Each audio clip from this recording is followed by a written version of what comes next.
महाभारत का युद्ध कुरुक्षेत्र में ही क्यों?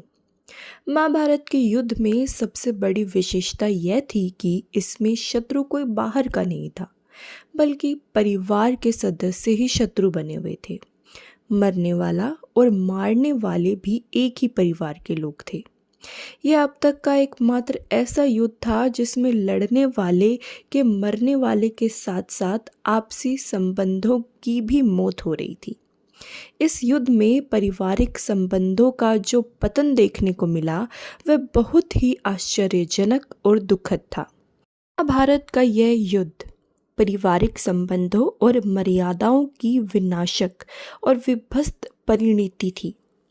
यह अपने आप में एक ऐसा श्राप बन गया था कि इससे संबंधित कोई चित्र अथवा पुस्तक आदि घर में रखना भी शुभ नहीं माना जाता है।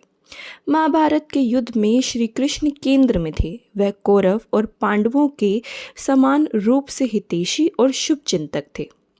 उनके सामने ही संबंधों की आपसी मर्यादा रंजित होने को तत्पर थी। संबंधों का पतन उन्होंने स्वयं अपनी आंखों से देखना था। जब यह युद्ध होना निश्चित हो गया, तब युद्ध कहाँ लड़ा जाए, यह किस स्थान पर लड़ा जाए, उस स्थान का चयन करने का दायित्व भी श्री कृष्ण पर ही छोड़ दिया गया। श्री कृष्ण चाहते थे कि युद्ध ऐसे स्थान पर लड़ा जाए जहाँ संबंधों के विनाश की पराकाष्ठा हो सके। एक भाई दूसरे भाई पर बिना किसी संकोच और हिचक के वार कर सके।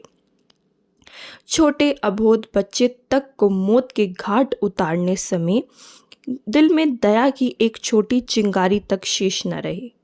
उन्होंने अपने दूतों को ऐसे स्थान की खोज करने को चारों तरफ भेज दिया। दूत ऐसे स्थान को खोजने चल दिए जहां बिना किसी हिचक के आपसी संबंधों की हत्या करने में एक क्षण भर का समय ना लगे। कुछ दूत इस खोज के अंतर्गत कुरुक्षेत्र पहुंचे। वहाँ उन्होंने जो देखा, उन्हें लगा कि महाभारत के युद्ध के लिए यह स्थान ही श्रेष्ठ रहेगा। उन्होंने देखा कि एक खेत में दो युवा भाई पानी देने का काम कर रहे थे। पानी देते हुए एक भाई ने देखा कि खेत की एक मेड़ टूटी हुई है। इस कारण खेत में दिया जाने वाला पानी उस मेड़ से बह रहा था। उसने अपने भाई से कहा कि वह मेड़ को बंद कर दे। उस भाई ने इसे सुनकर भी अनसुना कर दिया। भाई ने फिर टूटी मेड़ को ठीक करने को कहा। इस बार उसका स्वर क्रोध से भरा हुआ था। दूसरा भाई इससे चिढ़ गया और बोला कि मैं नहीं करता, अगर तू कर सकता है तो कर ले। अपने भाई का यह उत्तर सुनकर वह क्रोधित हो गया। उसने बिना देर किए तेजी से अपने हाथ में पकड़ा हुआ फावड़ा भाई के सर पर मार दिया। इस आघात से वह भाई वहीं मर गया। मारने वाले भाई ने मरे हुए भाई के शव को घसीटकर टूटी हुई मेड़ पर डालकर उसे पांव से दबाकर पानी रोक दिया। इसके बाद वह वहीं अपने काम में लग गया। श्री कृष्ण के दूतों ने यह दृश्य अपनी आंखों से देखा और फिर इसके बारे में बताने के लिए वापस लौट आए।